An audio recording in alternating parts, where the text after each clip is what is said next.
بسم الله الرحمن الرحیم. خطبه ابن زیاد در مسجد کوفه. ابن زیاد بالای منبر رفت و پس از حمد و ثنای الهی در بین سخنانش این چنین گفت: الحمدلله که حق را ظاهر کرد و اهلش را پیروز نمود. امیر مؤمنان یزید و پیروانش را یاری کرد و دروغگو پسر دروغگو را کشت. تا این کلام از دهان ابن زیاد خارج شد، عبدالله ابن عفیف ازدی که از برگزیدگان شیعه و از زاهدان زمانه بود و دو چشمش را در جنگ صفین و جمل از دست داده بود و پیوسته در مسجد کوفه به سر می برد و تمامی روز را تا شب به نماز مشغول بود، برخاست و گفت: ای پسر مرجانه، دروغگو و پسر دروغگو تو هستی و پدر تو و کسی که تو را به اینجا فرستاده.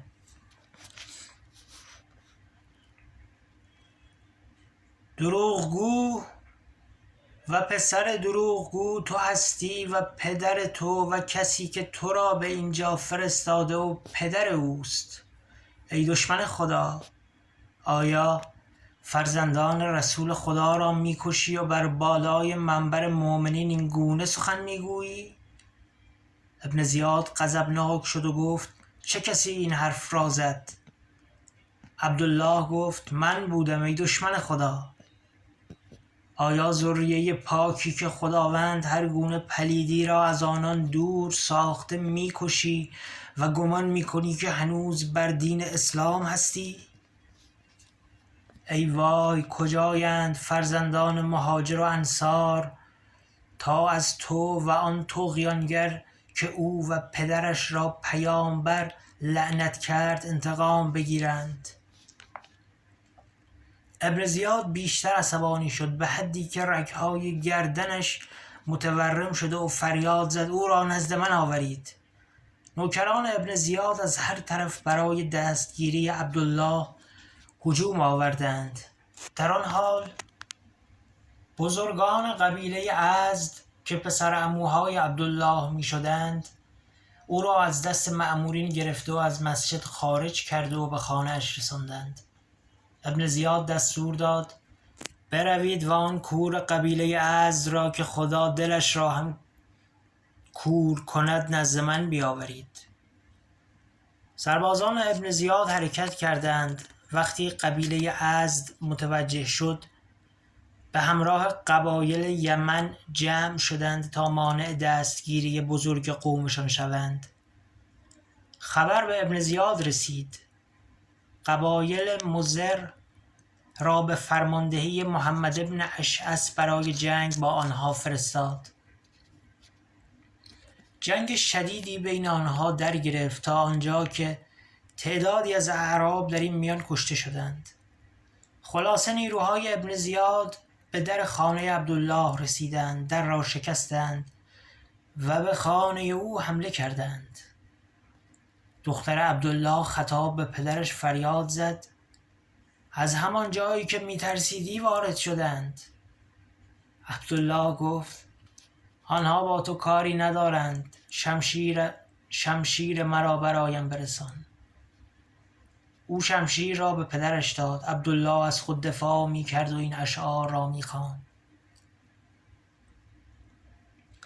من پسر صاحب فضل و عفت و طهارتم، پدرم مردی عفیف و مادرم عامر است.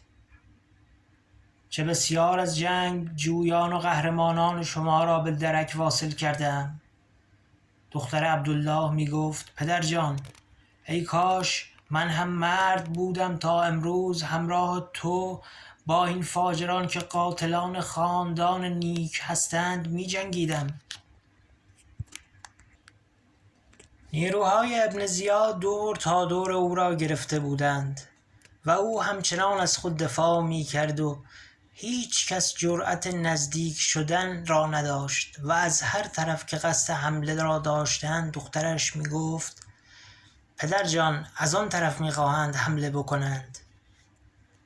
تعداد افراد ابن زیاد آنقدر شدند که از هر طرف او را محاصره کردند.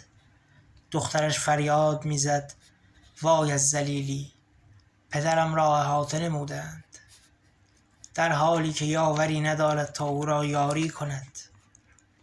عبدالله شمشیر خود را میچرخانید و میگفت به خدا قسم اگر چشمانم میدید رفت و آمد را برای شما سخت میکردم. در نهایت او را اسیر کردند و نزد ابن زیاد بردند. هنگامی که ابن زیاد او را دید گفت شکران خدایی که تو را ذلیل کرد. عبدالله گفت ای دشمن خدا، خداوند با چه چیز مرا خوار کرد؟ به خدا قسم اگر چشمانم میدید رفت و آمد را برای تو سخت میکردم. ابن زیاد گفت ای دشمن خدا، در مورد عثمان ابن عفان چه میگویی؟ عبدالله گفت ای غلام قبیله بنی علاج، ای پسر مرجانه، و شروع به فحش دادن کرد و گفت تو با عثمان چه کار داری؟ اگر خوب بود یا بد، اصلاح کرد یا فساد نمود، خداوند تبارک و تعالی خود سرپرست مخلوقاتش می باشد و بین آنها و عثمان با عدل و داد قضاوت خواهد کرد. تو از خود و پدرت و از یزید و پدرش از من بپرس. ابن زیاد گفت به خدا قسم دیگر از تو هیچ سوالی نمی کنم تا آنکه جانت را لحظه لحظه بگیرم.